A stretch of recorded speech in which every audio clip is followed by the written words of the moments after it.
Fit for Life Radio, episode number 167. Will and I being Gary. I being Will. Will being you Will. being Will. We will be dishing today on... Dish. That sounds... We are in 7th grade and we're dishing today. Dishing 90s. I've been watching that 90s show. Is it good? Is it good enough? So it ended up being good. At the beginning, you're very defensive. Because which I guess is kind of cool, they purposefully... It was like scene for scene, a replication of like that 70s show, the first episode or so. Mm-hmm. And then you're like, oh, these kid actors are awful. And you're like, you're just holding. And then another factor is my wife and I don't watch much like sitcoms. Mm-hmm. So then, it's like kind of has the laugh, the laugh audience track and all the laugh track. And you're like, this is corny. But then we just kind of kept watching it, and it started getting a little attached, and it was funny. And by the end, so it was. Dude, laugh tracks are weird if you think about it. Oh yeah, without it, it would be, like without it, you're like, yeah. How? So it hits right because it's in 1995.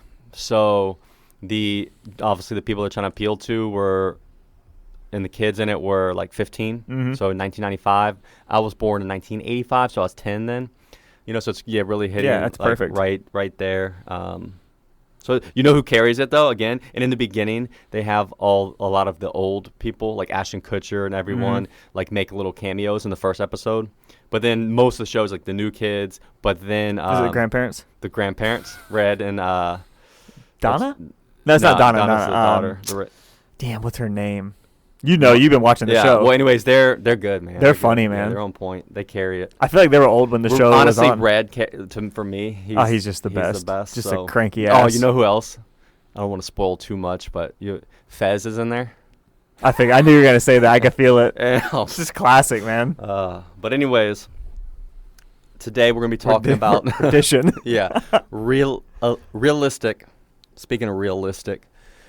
expectations. Like what should you expect when it comes to like fitness and so weight loss and working out and all of that? Yeah, fat loss, muscle gain, so body change and then like strength and things like that. Because one thing that's still very common nowadays is unrealistic expectations. Unrealistic expectations. And the problem with that is, well, for one, it's unrealistic, so you're just setting yourself up for unneeded frustration. Yeah, and like just being disappointed in yourself. Mm-hmm. That's like me setting up the expectation that I'm going to be able to fly next week. Well, that's just not realistic. Yeah. And why would I be mad at myself for that? Mm-hmm. So you really have to keep yourself in check, and that's what we're here to do today. Yeah, and I would even go as far as saying that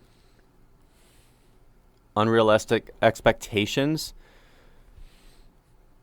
are a major reason why most people don't succeed. Yeah. Because then our expectations are so high when we start a diet program or exercise program or buy some, fancy superfood or supplement that, it's literally what we're expecting is never going to happen. So then it doesn't happen.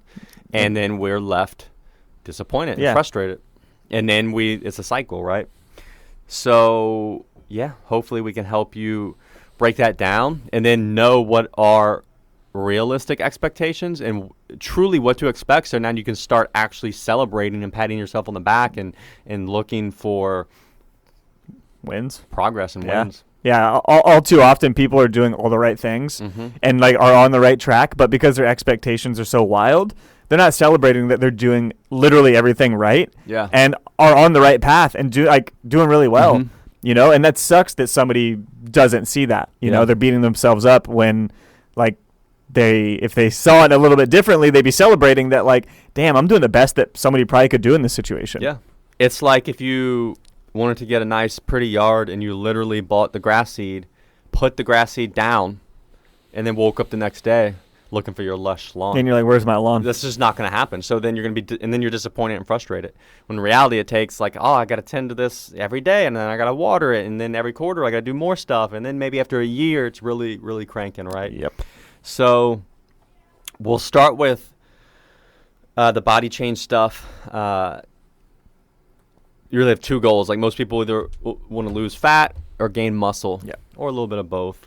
And even then, most people actually don't even want to lose fat or gain muscle per se. They want to get tone, lose their tummy, right? So that's what they want. But know that both those things actually mean losing fat and or gaining muscle. That's usually what it is, both of those things. First, you have to understand that. Then, moving beyond that, realistic rates of fat loss. So where do we go wrong? What are a lot of people's expectations? Well, it stems from, and I just heard on the radio like yesterday, some ad. I don't even know what this is what they want. It's good marketing because you don't really actually know what it is. They're like, would you like to lose a pound of fat a day without exercising, without special diets, without and they like basically list off everything. So I'm like, who knows what it is? But then some guys selling meth out of a van. Losing like 30 pounds of fat a month, which that's outrageous. That's outrageous. Unless you're morbidly obese, like say like 600 pounds, that it's not happening. Yeah, it's physiologically not happening. No. But then even more unrealistically realistic is the common, like get a 6-pack in 30 days and lose 25 pounds and I think most people they go all in, diet, exercise, and they're hoping to lose like 20 pounds in a month. Yeah. Which like and we see this all the time too with people, and people will legit be losing like 4, 5, 6, 7, 8 pounds, and they're literally upset. Upset and disappointed and frustrated. And it's like, hey, this is the best case scenario. Yeah, you're killing the game right now. So really, you just need to shift your mindset, and you should be ecstatic. Yeah. And with that, you basically have realistic rates of fat loss. And again, how much fat you lose depends on. So when we even say this means you're being super consistent, and you got it figured out. You got it locked in. Which both those things they take time. In a while, sometimes a while for people to lock in because it's hard, right? But say you have your diet locked in. That's gonna be the biggest thing for fat loss. What are realistic rates? So it's going to depend too on, again, how much fat you have to lose. Yeah. So, but in general, an extreme best case scenario, massive amount. And you're doing everything right, super consistent. Is going to be about 1.5%. Really, and 2% at the most of your body weight. Yeah. Right? So that actually is going to come down to about 2 pounds a week. Yeah. So if you were like 200 pounds and you wanted to lose at the extreme rate, pulling up the calculator here. It's 4. If my math is correct. Yeah. Yeah. So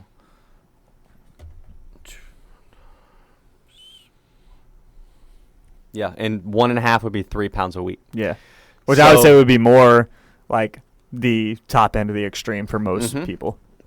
And again, you have to be rocking out on everything, on point. Yeah, everything dialed in. Sleep, nutrition. Super consistent. Activity. Every day in, day out. Now, so the number we normally, in more practical, real world sense, that we say is best case scenario, and we kind of set the expectation of, is 1%. Right? So 1% is a good number. For most people, that's going to be about 2 pounds a week. Right? Mm-hmm. So, and then realize if you're way smaller, if you're like someone who's like, I want to lose the last 10, right? You're 100 and, 40 and you want to get to 130, 1%, that's 1.5 pounds, right? So, and that's going to take, that's somewhat more reasonable, but it's still like, again, super consistent. Got to be consistent. Super on point. That's what you're looking at, right? And then the more realistic, most comfortable and reasonable is going to be 0.5% or less, Mm-hmm. right? But even then, a pound a week. Yeah, that's a pound a week. And I would say, and like we have, amazing transformations. People were like, everyone's like, I want that. People who lost 50, 60 pounds over a year or two, 90% of them, the transformations we see that last and stick are that like 0.5%. Mm-hmm. Pound a week for most people. Pound a week. That's just where it comes out yeah. to. I mean, we got a lot of data across So the years. normally then when we're sitting down with someone who maybe has a lot to lose, best case scenario, that's 50 pounds a year. Yeah. Which if we're talking like that, 50 pounds is a lot. Mm-hmm. That's a pound a week, right? So then say you're starting something, like if you're losing a pound a week, so in a month you lose 4 pounds, that's great. Yeah. Because here's the catch. This is about fat loss. We want to lose fat, right? We want to maintain muscle, lean tissue. We want to lose fat. That's what covers up our muscle. That's how we get tone. So if you're losing more than really these amounts, so especially like the 1.5%, 2%, like you're losing more than body fat. Yeah. Yeah, like you're starting to lose muscle mass. You don't want to lose too much weight too fast. That is actually no bueno. It's not a good thing. No bueno. Now, again, if you're like morbidly obese, then, that's different. Yeah, like you have this more there to lose, so you're not going to lose the muscle mass quickly like somebody else would. So, and one good way to think of it, we lay that out like 1.5% to 2%, 1%, 0.5%. The higher that rate of progress, the more extreme you're going to need to be, right? Like literally the 1.5%, 2% is going to take almost 100% consistency, like no margin for error. Nope. With your nutrition. Which for most people is not realistic. Yeah, and then, reasonable is going to be about 80%. And then, the comfortable is going to be about 50 to 65%, so 60%.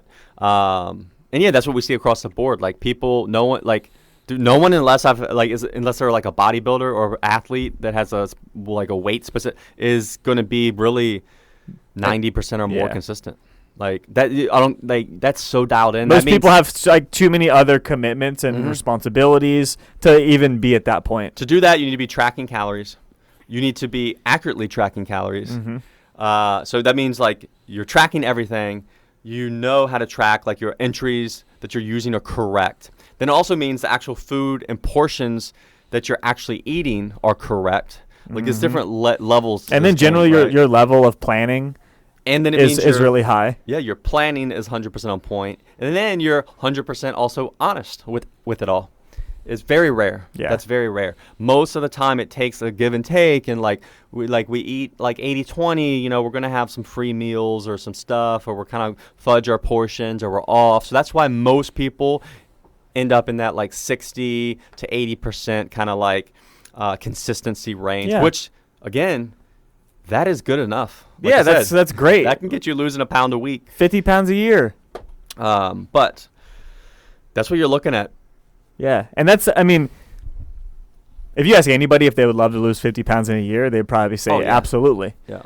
So just remember that it's just not going to happen fast, and that's cool. So if you can frame it to where all right, 1 pound a week, and we're talking averages too. Sometimes you won't lose a pound in a week, and you lose 2 in the next week or whatever. But over time, it averages out to about a pound a week is what we're looking at. And another thing we want to layer on top of this is talking fat loss. Which, yes. Like we know is a lot of people's goal. Now when we're talking about this, we're talking about you being on point with your nutrition. Another expectation that you have to eliminate is a lot of people expect to start an exercise program and lose weight. Yeah. I would say you actually want to put that expectation at 0. Yeah. If you're, depending on what happens to your nutrition, like you could start an exercise program daily and not lose any weight. And the thing with that is that's not a bad thing either. No. You actually, we would prefer you to detach any expectation of weight loss from exercise. Instead, the expectations you want to attach to exercise are having more energy, having more strength, having more physical capability, knowing that you're building bone health, all these other benefits. And those are the expectations when you start an exercise program that you want to hype up. That's what you're after. So if you start an exercise program and you don't really address anything with your eating, and your expectations that, I'm going to lose weight doing this, nil. Like, it shouldn't be an expectation at all. And then you could start an exercise program and then not necessarily think you're addressing your nutrition, but you do make some subconscious changes and then lose weight. Like, it is very possible that without thinking about your nutrition. And that happens. You do. So that's great, but know that the exercise you did 3 days a week is not what drove your weight loss. Mm-hmm. So it can help you burn a little extra calories and help you maintain or build muscle, which then down the road can make your metabolism a little higher. But ultimately, if you're someone who's like, you start an exercise program, you're a month in, you've only lost 3 pounds, or you've lost no pounds, or you gained 2 pounds, and you're frustrated, and you just, that has nothing to do with the exercise. No. If you start exercising consistently, it's basically going to be a lot. There's going to be great expectations to pat yourself on the back for that will be met. Like improving your heart health and your strength and all that. So when it comes to the scale, to weight loss, to fat loss, nutrition is the catalyst. And then with that, like we said, it is not realistic. It is unrealistic to expect to lose 20 pounds in a month and these crazy numbers. You want to look for anywhere from half a pound to 2 pounds a week. I think that range is more depending realistic on your consistency. Yeah. Now, so a little less common goal is specific muscle gain. Yeah. And this is, same thing. This happens to a lot of guys, right? Or you're a little scrawny when you're younger and you start and you're like, I want to gain muscle, right? Or this will actually tie into a lot of times when people start and they get frustrated, they're not seeing weight loss and they're like, well, it's probably because I'm gaining muscle, and it's like, but they've gained 15 pounds. Yeah, and you're like, right? well, I don't think it's what happens when we start exercising a lot of times is we're like, oh, since I exercise, I deserve this. Yeah. Or I earn this. Or you're just more hungry. Yeah, and our appetite's driven up. So then people end up actually eating more and gain weight. To thinking they're compensating for this exercise that they're doing. Oh, it's muscle. And it's muscle. They gain 20 pounds. Yeah. Oh, it's muscle. I wish. Well, hopefully this will help. So, and same thing, like some, kid that wants to gain muscle and then he's like hoping to gain, 40 pounds in 2 months or whatever. Or you'll see some stuff that even says things like that. So it's not happening. Muscle gain. Now, a huge factor in muscle gain is your fitness level. Yeah, your training age. Yeah, how long have you been doing this? So if you're starting out, say a beginner versus advanced, so like first 3 months, first 6 months, they're way different. You get the noob gains. Yep, you'll get newbie gains. So as a beginner, you could expect to, again, doing everything right. If you're a guy, male, men, biologically. If you know me, you know I'm always on the run, up early and home late. So having a 3-hour morning routine isn't really in the cards for me. What is in the cards is AG1. It's a fast way to get vitamins and minerals I need to perform. I first gave AG1 a try because I wanted a single solution that helps support my entire body by filling in nutrient gaps and simplifying my morning routine. Since drinking AG1 daily, I've always felt strong and energized and ready to attack the day. Not only does AG1 deliver my daily dose of vitamins, minerals, pre- and probiotics, and more, it's a powerful, healthy habit that's also powerfully simple. It's 1 scoop mixed in water once a day and every day. I know that AG1 is giving my body high-quality nutrition. Every batch of AG1 goes through a rigorous testing process, so you know that it's safe. And AG1 ingredients are sourced for absorption, potency, and nutrition density. AG1 is a supplement that I trust to provide the support my body needs daily, and that's why I'm excited to welcome them as a new partner. Here is your chance to start every day this season with a gift to yourself. Try AG1 and get a free 1-year supply of vitamin D3K2 and 5 free AG1 travel packs with your first purchase exclusively at drinkag1.com/provengrit. That's drinkag1.com/provengrit. Check it out.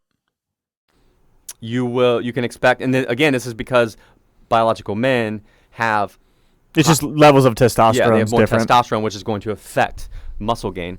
Realistically, 1.5 to 2.5 pounds a month. Yeah, that's just starting out. So if you those first 6 months, you could possibly gain. You have good genetics, good hormones, beginner. I mean, really, like 10. You could gain like 15 20 pounds of muscle in 6 months.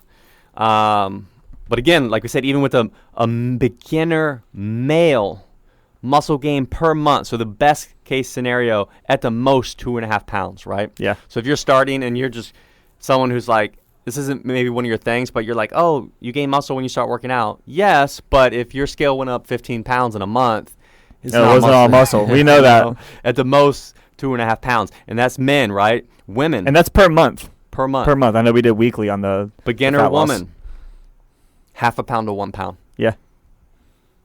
Monthly. All right. Then you get to intermediate. Slows down a little bit. Slows down. Intermediate male, probably like we'll say right around a pound. Right around a pound. Give or take. Yeah. And of women, right under 0.5 pound. Advanced. Just a whisper. Yeah, a whisper. Honestly, like 3 pounds a year, you know, and eventually not even that. So like a 1/4 pound a month, barely anything. Just a 1/4 pounder, man. Just slap it on you somewhere. And for women, like, I mean, women is like under a 1/4 pound basically. Yeah. So we're talking probably 8 to 10 pounds a year. Or no, my God, no, Jesus, I'm doing my not math even a wrong. pound. 0.16. We're talking 0.16. Times so 12. So really like probably 1 to 2 pounds a year. Yeah. Is what that is. Yeah. And realize that's if that's your goal and you're doing everything possible. You're training properly, you're resting properly, your nutrition's on point, you're getting your protein in. Yeah. That's, that's best case scenario with all of those things. So if you're just kind of doing most people after the beginner stage, if you train, and this is you're still training 2 or 3 days a week and go push you're for the most part just going to maintain, which is great, like which is cool. You want to get to a good level and then be able to maintain it, right? It takes a lot of effort because muscle is expensive for your body, and it doesn't want to like build it if it doesn't have to. So, and then again, like I said, for most of our listeners, the real takeaway for this is most people, you don't want to fall into the trap of like, oh, I'm gaining muscle, and if that's why you're gaining weight on the scale. And again, in the beginner stage, if you're a lady, 1 pound a month. If you're a dude, 2 pounds a month. And then beyond that 6-month beginner stage, you're really looking at like minuscule gains, and that's trying to do everything right. So you're really hoping muscularly, unless it's your goal to just completely keep adding muscle. The real realistic expectation after 6 months to a year is that you're maintaining your muscle. Yeah. Which is cool because like if you think about if you do get those noob gains of 10, 15, 20 pounds, whatever it is, depending on the person, that's a good bit of muscle on your body. Yeah. And then it might be losing some body fat to look how you want after that. Yeah. And just, keeping that activity level up. Yep. So, for a dedicated trainer, some kind of like more broad numbers then is, like a young guy can, 15 to 20 pounds of muscle gain, over like the first year or two is, great, right? For a dedicated training female, really like 10 pounds and 10 to 15 pounds in the first 2 years of muscle. And again, this is dedicated training to gain muscle. Consistency. And then, like after those first 3 years, it would take persistent, extreme, dedicated effort to see any kind of incremental gains. Yeah. So, from that point on, the goal for most people is like, hey, I'm doing this to maintain my muscle. And then your diet, your nutrition is what's going to dictate fat loss or fat gain, right? So you're in this for the long haul. You're getting most of your gains after 3 years, if you're natural. And then from there, it's let me maintain my muscle. And then any weight gain, loss comes down to nutrition. Yep. Perfect. That is realistic expectations of muscle gain. And then tied in with the realistic expectation of fat loss. You see too how much harder it is to gain muscle and how much easier it is to gain fat. You know, best case scenario in a month, you could be rocking out, you know, best case, extreme best case, 12 pounds, right? Yeah. So more realistic, good, 2 pounds a week, 8. So you're looking at, you could possibly lose 8 to 12 pounds of fat in every a month. You're really only looking at like a 1 year time frame when you first start to even maybe possibly gain that amount of muscle in 6 to 12 months. And then from there, it's not much, right? It's just So whole different thing. that's another thing to keep in effect. Now, so there's your body change stuff. There's what's going on. There's what's to expect. And yeah, you realize, yeah, why haven't you heard this before? It's not exciting. Yeah, it's not exciting, right? It's the realistic is it takes time and not a ton of change happens.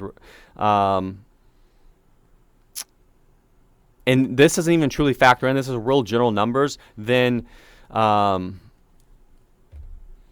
individual genetics and situations, right? This is talking about if you're, you know, these numbers and expectations are with dedicated training, consistent nutrition, fat loss stuff, right? Then you have to layer in, like we said, you know, your body size, right? Your experience, you know, beginner, advanced, if you're bigger, if you're smaller, but then you also have your recovery. So your sleep, It's a big part of it. your stress, your hormones, medications, health status.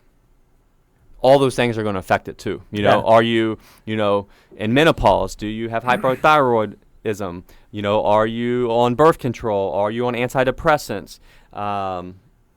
You know, are you diabetic? Do you have excessive stress? All of those things Do you affect sleep it. a short amount, a lot? Do you get good quality? So all those things factor in too. Mm-hmm. Yeah. So that affects whether you're, you know, are you the extreme case? Probably not. Mhm. You know, like that extra super dedicated person that's doing everything right, probably has low stress levels. And, Yeah.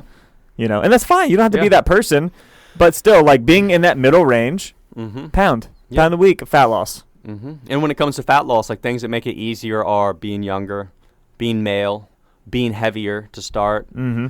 having more body fat to start, higher levels of activity, so even like neat non-exercise. We're Yep. talking non-exercise Just moving around. activity, just moving around.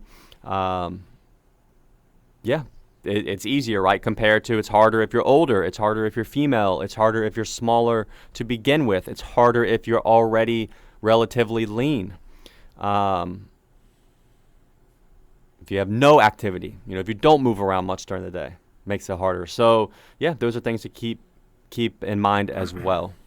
Now, one other type of expectation we want to go over is your actual maybe like fitness, strength, cardiovascular expectations. Yeah. You know, so a little more. Again, like we just mentioned, tons of factors play into this. Your fitness stuff is going to have a very strong genetic component as well. You know, like hormonal, genetics, body size, things like that, right? Yeah. Like, say you want to improve your bench press. Well, if you're 6'5" and happen to have huge, long arms, and your friend is 5'6", you know, With some little short arms? arms, they are going to progress further and faster For sure. on a bench press. They're just built to bench. And Built- you're not yeah, they with have- your Michael Phelps wingspan. Yeah, you have further distance to go, right? At the same time, if both those people, you wanted to improve your concept to rowing time, you're competing on your 500-meter row, Old long arms is the clear winner. they are going to have way more potential to progress further and faster. Yes. Get there faster, right? They're just going to be genetically in a better position for that specific thing. So that's why you have to be very careful, especially with comparing yourself. And yeah, there's a lot of nuance, right? There's a ton of nuance. Especially, I mean, we could look at a basic level, something that a lot of people compare themselves to other on, something like a deadlift, where Mhm. they're like, oh, well, you know, this person did 700 pounds. And Yeah. you're like, But well, do they weigh 700 but they're, pounds? that person's like 270, they're 6'5", and you're 5'4" Yeah. and 140 pounds. Like, it's just, you know, it's not realistic to expect that. It's like me. Like, well, actually, both of us. Like, dude, we got small joints. We're not huge frame dudes. Are we ever going to squat 1,000 pounds? No. Yep. That's fine. It's cool. You know, it wouldn't be realistic to expect that. Whereas somebody who's the first time they ever picked up a bar, they're, you know, been working on a farm their whole life, they squat 400. Well, yeah, that's probably your guy. And you also have to understand, too, like we said, there's going to be genetic differences. Some people say, whatever, you and your friend both turned 15 years old. Some people's starting points are different. Some people, naturally, they may sit down and be able to bench 285 the first time they ever bench. Yep. So then what if over the next 2 years that person goes from 285 to, from 185 to 250, right? And so, yeah, they're benching 250. Whereas the other person, say they're, you know, just, weaker to begin with, and they can only bench the bar, 45. But then 2 years later, they're able to bench 185, right? Well, then you see the other person. Well, they're that's more impressive. They're doing 250, but their starting point was 185. Yeah. So they say increased 75 pounds, whereas the actual person who you would deem as weaker and less went from 45 to 185. to 185. They increased, 120. So basically, pounds. almost. I mean, even that's crazy. Yeah. So, it's so much nuance like that. And you truly can't, you got to run your own race. Yeah, we're all very different. Yeah. And so, again, you could break this down into every exercise your body thinks type's going to make a difference to, cardiovascular stuff genetically. Some people, the way their VO2 max is and the way their, oxygen delivery system, all that is going to matter, right? So, again, you could take two 15-year-olds. One goes to run a mile for the first time and does it in 6 minutes, and the other does it in 9, right? Because it's just going to be, say they're the same size, all that's the same. So there's just genetic components that would favor one way or the other. So, again, super nuanced. But to try and simplify it, realistic expectations with this stuff.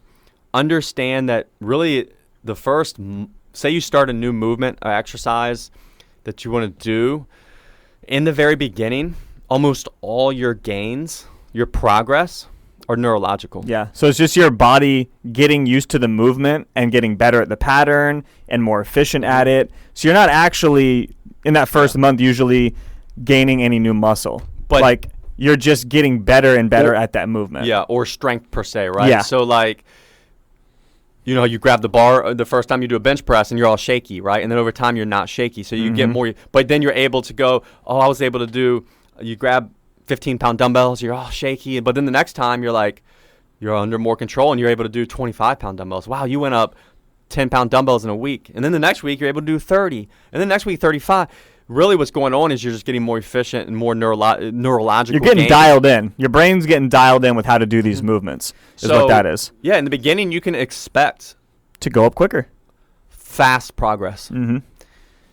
Then eventually starts level off a little bit. You get the pattern down. There's no necessarily neurological gains to be made, and then it's pure creating strength, right, and muscle. All the stuff that goes into that. And again, in the beginning, you're going to be able to progress faster. Yeah, you have more room to move. But it's going to diminish. Yeah. Right? To where, and again, this is so individual, so we're just going to throw almost example numbers, but just to give you an idea of the rate, you could make gains in the first year. So say you're doing a trap bar deadlift or a dumbbell bench press, where you go from 20 pounds to 40 pounds, and on your bench press dumbbells, and 150 pounds to 300 pounds on your trap bar deadlift. So you could almost basically double your strength in a year. Mm-hmm.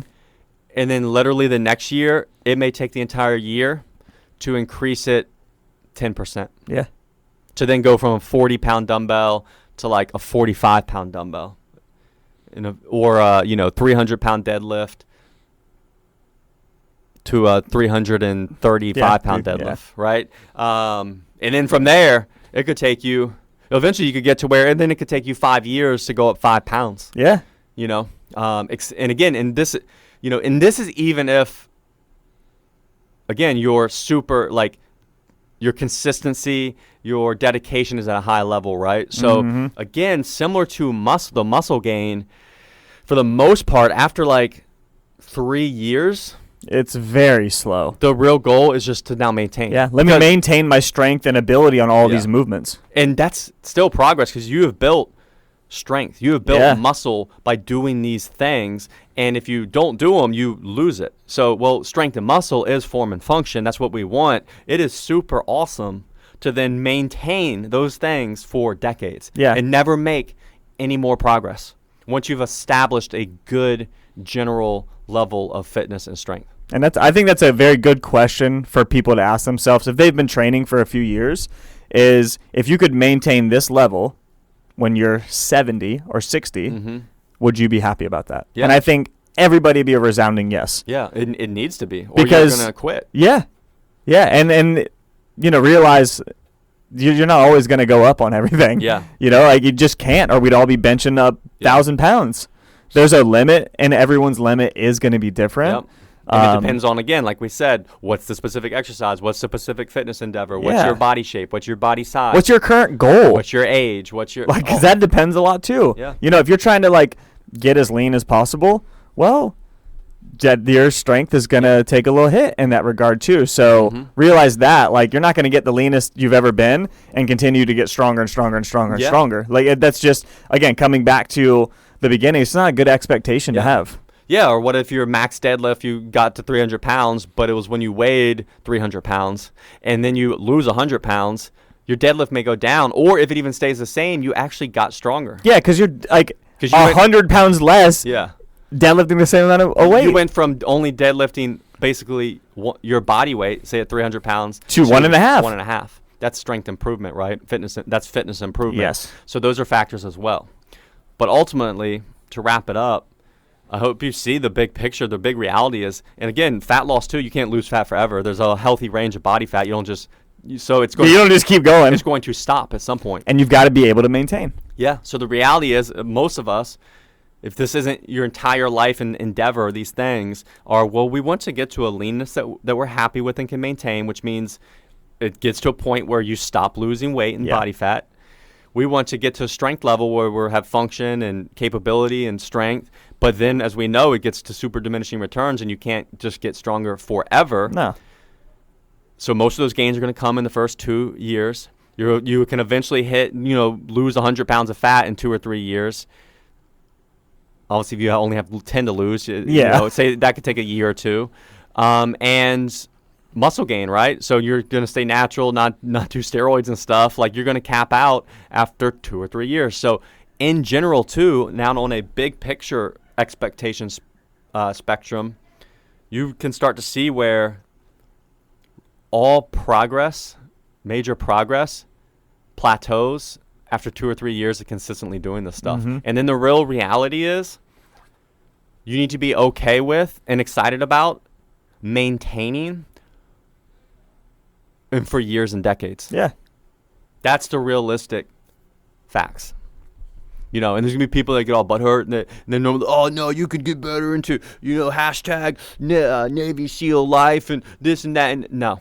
No, It's so diminishing unless you're going to. Now, but you understand when you hear this, then that'll be a power lifter. It's like, no, I PR'd when I was 48. And it's like, well, yeah, because you put the whole pursuit of your life to this sport and everything that goes into it. And then they also don't mention how, all the injuries. Yeah, like you tore your bicep. Exactly, right? Like, or someone's like, oh, no, I hit, my best 5K at this age. Cool. You know how much time and effort you went into that specific endeavor with the trade-off and expense of other stuff.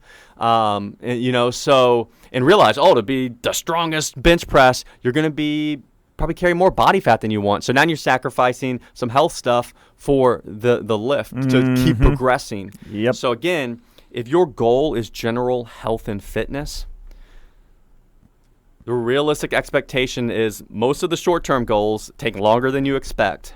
And then long-term, basically everything's going to plateau after 2 or 3 years, and you got to be cool with the awesome benefits of maintenance. Of keeping that. But the head game that comes with that, of like, now I'm doing all this same stuff which got all this fun rapid change. I got to be leaner, and I was taking measurements. I got to see the scale go down. I got to see my weights go up. This is so fun. This is so exhilarating. Woohoo. A year in, 2 year in, yay. And then it all kind of comes to a halt. But you're still doing the things. The same stuff.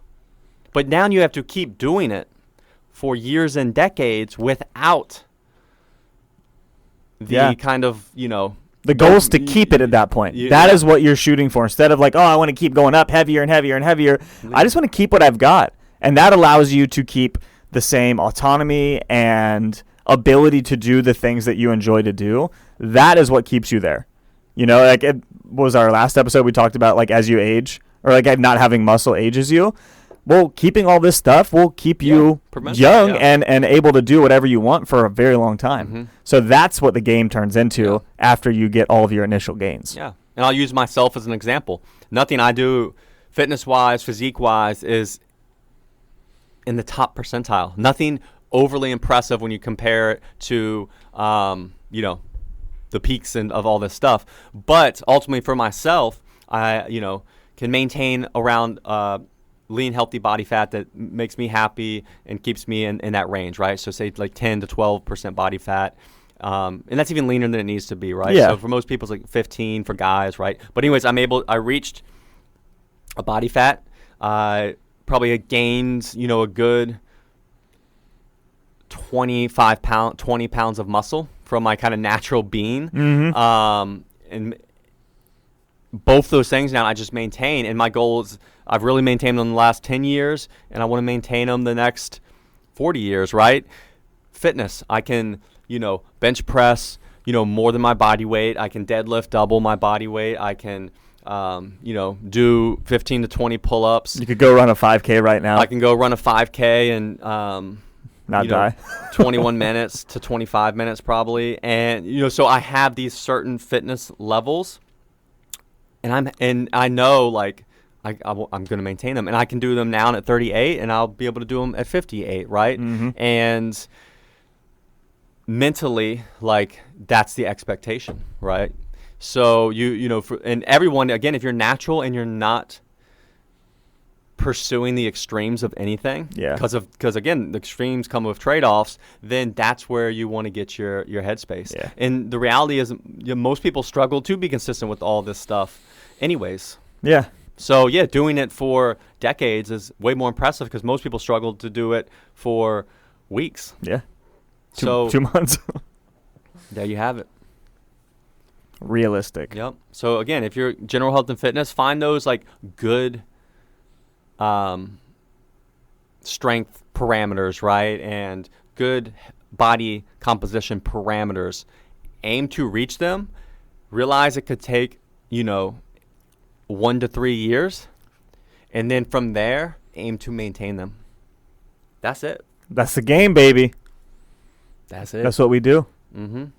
So, yeah, and if you just listen to this, you might have to write down a few things and reframe what your expectation needs to be depending on what your goals are, and it'll help you, right? Because then you can celebrate yourself, and, hey, I lost a pound this week.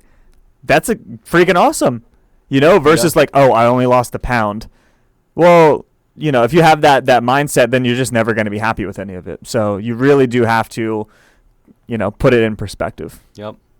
So hopefully that helps. Hopefully it helps shift your mindset, get you set on the right expectations, and you can start having more wins and more pats on the back versus just feeling frustrated and down when you should feel great and awesome because of the progress you're making. Yep. All right. Well, we appreciate you for listening. All right. We'll catch you next time. See ya. As always, thanks for listening, guys. If you want to learn more, check us out at coastalfitnessva.com or garydeagle.com. We'll see you next time.